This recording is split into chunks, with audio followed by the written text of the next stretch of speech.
The Globalized Museum, Decanonization as Method, a Reflection in 3 Acts by Bonaventure Soh Bejeng Ndikung.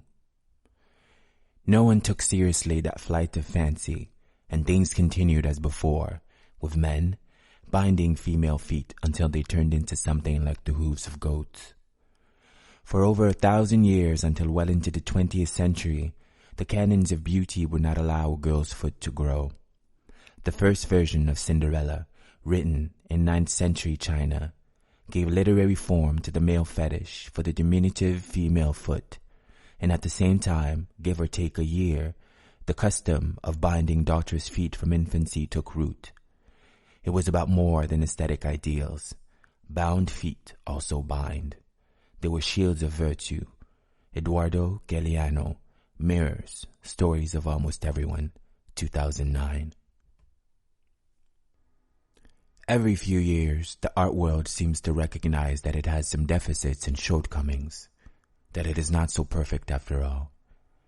In an effort to close some of its most evident potholes, efforts are made to integrate other voices within the otherwise very exclusive circles that make up this art world. In the past 40 years or so, the most frequent recurring finding has been that most of our museums, especially in the West, but also beyond, are accommodated and commandeered by white men, dead or alive. Thus, the recurring outcry that we need to do something to change the situation. This something has in the past decades meant various efforts to diversify. At various points, the issue at stake was gender, as museums were forced to notice that women, though a majority on our planet Earth, were a rarity in their institutions. Then came the realization that most of our museums' ideologies were carved around heteronormativity, and the institutions were challenged to consider LGBT communities and discourses as part of their infrastructures. The racial turn was lurking in the air too, as Western museums were made to realize that little space in their collections and programs was allocated to indigenous, black, and other non-white artists in communities of African, Asian, and Latin American backgrounds. Now, the global turn, an effort that has kept museums in the United States, England, and France on their toes for the past decades as they strive to open up towards other geographies, seems to be spreading its tentacle into Germany. Before getting granular on what the global and the global museum turn might mean, it is worth considering a few qualms regarding such efforts, however well-intentioned they may be. Looking at most efforts to diversify the museum in particular and the art world at large in regard to gender, race, class, geography, and sexuality, one notices that very few initiatives are intrinsic. More often than not, they're initiated and championed by either funding bodies or governmental apparatuses according to their more or less transparent cultural and political agenda. This is not per se a negative thing, but 3 questions are worth considering here. First, if one looks at the bigger picture, what political or cultural agenda are guiding such initiatives? Second, do the museums that take part in such projects have a genuine interest in diversifying their collection and programs, as well as questioning the canonical artworks and discourses that prevail within their institutions? Or is the fact of guaranteed funding the bigger bait that enables participation, but does not result in substantial engagement in pursuing this interest in diversification post-funding? Third, how can one explain that very few museum institutions think of their intersectionality of race, gender, class, geography, and sexuality when it comes to diversifying their programs and collections, but rather focus on one of the aforementioned before proceeding to another? All of these questions would require in-depth cogitation, which this short essay can hardly provide. But painting ahead with a broad brush, the following observations should be taken into account. A careful observer will note that projects that aim at diversifications of museums, whether because of time, knowledge, interest, or facility constraints, tend to be more symbolic than true investigations into how this opening up might be profound and sustainable. In most cases, as soon as the funding is over, it's back to business as usual. The diversification also leans towards tokenism, as a few well-known women, indigenous, LGBT, or POC artists are dropped into the scenario at hand to fulfill the stipulated goals. Opening one canon to another canon is never a revolution. One often hears of a museum's claim of doing its Africa show, Arab show, or something of the sort as an effort towards diversification. Beyond the usual arguments of ghettoization, it is also legitimate to question the intent and objectives of such exhibitions when, for example, an African show is done, and then in the next years, no artist of African origin is ever invited to participate in a show at that same museum. Or when in such projects there is little engagement with the local context and communities, let alone engagement that takes into consideration shared colonial histories. If initiatives of diversification of museum collections and programs are to be serious and taken seriously, institutions have to go the extra mile to implement the three. P.S.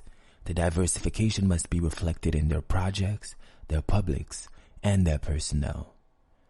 How can we get past the stereotype of white men producing knowledge for or about POC, indigenous people, women, LGBT individuals, or people from other geographical spaces without inviting them to the table of decision-making, nor developing a diverse audience? And speaking of sustainable structures, it doesn't suffice to invite one black woman or LGBT person to a panel, internship, or residency. Rather, it's necessary to engage in long-term exchanges from within. Only then can we really claim diversification in general, or a global museum in particular. In this second act, we'll begin with a brief consideration of the concept of the global. Though often taken for granted, the global as perceived from the vantage point of geography relates to the whole world, promises internationality and universality, and contrasts these with the national or the local. In a recent interview asked about the global and the local, the Caribbean poet Vladimir Lucien said, "I don't see the local and the universal in conflict with each other. Some of the greatest works of literature were very provincial. They have lasted through time and transcended the context from which they originated. There is a claim you can make for internationalism, but how well do we know the world as something other than an abstraction? For me, the world is too capacious a place to inhabit, and I think a poet ought to inhabit a place. The chief mechanism of a poem has to be vision, and vision has to be connected with people, and in sharing in their faith." The issue at stake: where is the local, especially in this post-colonial era and context, in the crafting of the concept of the global museum? And this local cannot be simplified, but analyzed as a complexity that goes beyond national and racial categories, and that takes into consideration historical and geographical entanglements as much as geopolitical and social intricacies. The global relates to or encompasses concepts of wholeness, claims of completeness, of comprehensiveness, of being encyclopedic, of universalism. This is crucial when one considers how knowledge has been produced and decimated over the past centuries, especially within the colonial enterprise. The universalization of Western knowledge system, languages, and understanding of the arts, culture, science, and religion played an important role in the power gradient established between the colonizer and the colonized. How does the Global Museum position itself within or without this long and omnipresent history of epistemicides, to invoke Bonaventure de Souza Santos, if the global were meant to be universalism? At any rate, one needs to consider issues of cooptation when one deals with the global. The global, too, might imply gross generalization. There is the risk of over-reduction and over-flattening if everything is seen through a particular prism. which is to say, if the world is seen only through the eyes of the Western canon, as is the case when Furrow for Oxide is called Iran's Sylvia Plath, and Wilfredo Lamb is called the Cuban Picasso, then the global poetry or the global museum can be of no benefit. But one must acknowledge, too, the very thin lines between the adjective global, the verb globalized, and the noun globalization. Those thin lines are characterized by capitalists, often neoliberal economic and political structures. The globalized world connotes a development that makes international influence and operations possible through often unbalanced relations, and globalization has become synonymous with the processes through which businesses, government, and non-governmental organizations alike strategize, develop, and conquer international markets and the social and political spheres with profound and lasting implications. In fear of small numbers, globalization and its negative sides, Arjan Apadurai proposes that one can hardly reduce globalization to other concepts in history, such as capitalism, imperialism, neocolonialism, modernization, or developmentalism. To Apadurai, globalization is all of these, and it is even further sophisticated and accessorized with some new elements, namely speculative financial capital, the power of electronic information technology as part of new financial instruments and new forms of wealth generated by electronic finance market. The question is then, how the global museum situate itself within this trajectory in an age of museum self-aggrandizement through expansions, speculations, and franchising. In Museums and Globalization 2005, Solani Mathura describes the new mega museum that aspires to be always bigger and better than the last, like the Getty Center in Los Angeles, the Guggenheim in Bilbao, or Tate Modern in London. These mega museums that consider themselves global are central urban redevelopments in particular places in the world with their megalomaniacal architectural structures. They're also central in certain cultural propagations as they introduce to their spaces, geographies, historical contexts, a certain canon framed in these institutions of power. Mathura's essay describes how museums are suffering from an identity crisis as they are perched precariously at the financial brink while overmarketing their collections and sacrificing their institutional integrity, having been contaminated by the circuits of capitalism. The obvious example she offers is what she calls the Guggenheim Effect, a system of franchising chiefly implemented by Thomas Krenz, former director of the Guggenheim. In the 1990s, he championed the expansion of the institutions as a project he called the Global Guggenheim, which involved erecting new branches in Berlin, Las Vegas, Bilbao, and Abu Dhabi. He pursued further projects in Brazil, Russia, and China. The Louvre, the Centre Pompidou, and others have followed suit. Would this be the model for the Global Museum? Every society develops its canon, and it is fair to say that no canon is superior to another, and none can or should supersede another, as canons are formed in the wake of particular historical and social givens or myths. It is also fair to acknowledge that canons, just like history with a capital H, are epistemic, cultural, political, and social power tools whose mechanisms have to be scrutinized and culturally questioned. Does making the museum global just mean a conglomeration of various canons from around the world, and therefore a togetherness and juxtaposition of power structures? Indeed, the canons of both the West End and the East have one thing in common. They were constructed and maintained by men. As Eduardo Galeano points out, the Beauty Canon established and promoted by Chinese men made the binding of female feet a beauty ideal, but what they actually had in mind was how to tame, control, and subjugate women. The more destroyed your feet, the less likely you are to run away. Let's think about high heels too. This process of radically questioning the power mechanism that made and maintained canons is the first step of what I would like to call decanonization as method.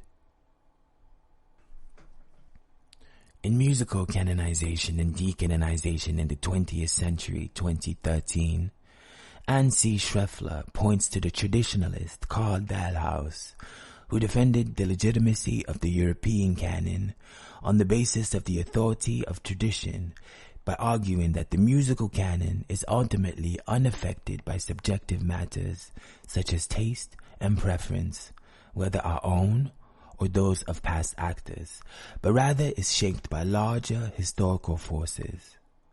Historians are not in a position to create or even alter the canon. They must reckon with what has been presented to them by tradition.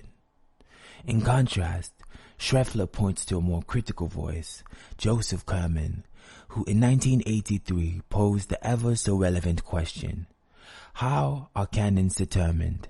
Why? And on what authority?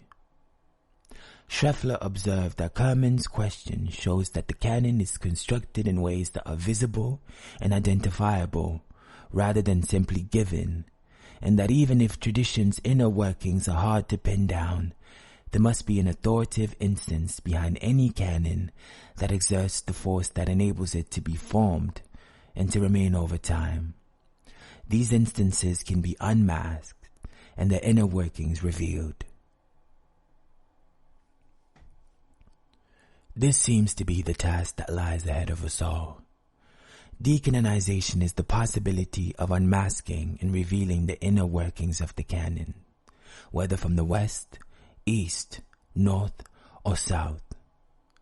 Decanonization is the possibility of making the canon more elastic by bringing in works from indigenous people, POC, LGBT people, and those from other geographies, and not seeing these new additions only through the eyes of the works that already inhabit the canon. We must entertain the possibility of reviewing, rejecting, and declassifying some works that were thought to have been canonized. An ultimate, flexible, and elastic canon is akin to a non-canon. Decanonization involves dismantling the hierarchical structures that produce canons, and is striving to eliminate the emergence of parallel canons. Needless to say, the canon, as synonymous with the Western canon, is currently redundant. So if museums are to be spaces of knowledge creation, conservation, and propagation, they must grow with their times. Their programs and collections must reflect historical positions that are susceptible to correction, just as much as their programs and collections must reflect issues that touch a nerve in the present and give a hint of the future. Museums must be sensible to the power gradients that reign through exclusion, for anything that is built on exclusion and limited knowledge cannot be a reference point. Decanonization as method must be understood in the sense of both the destabilization of existing canons and the stunting of the growth of new ones. Decanonization is de-erasure, that is, the ability to make reappear, rewrite, re-articulate, and rephrase what was erased, not in relation or reaction to an existing canon, but in relation to relevant topics, themes, and subjects. Decanonization is a flux or flexibility of the rank and file, a situation in which no one is here to stay, and all are at any time possible, depending on the social, political, economic, and ethical issues at stake. Decanonization is not limiting museums to certain national, geographical, gender, or race questions, but constantly working at the points where all of those intersect. Decanonization is when hierarchies are put in question, when the normalized modes of knowledge production and dissemination are challenged, when the usual ways of object and subject displays and modes of view are defied. Decanonization is when knowledge is performed, and when the objects in museums are instigated to be part of performances rather than treated as relics or residues of times, spaces, or epistemologies past.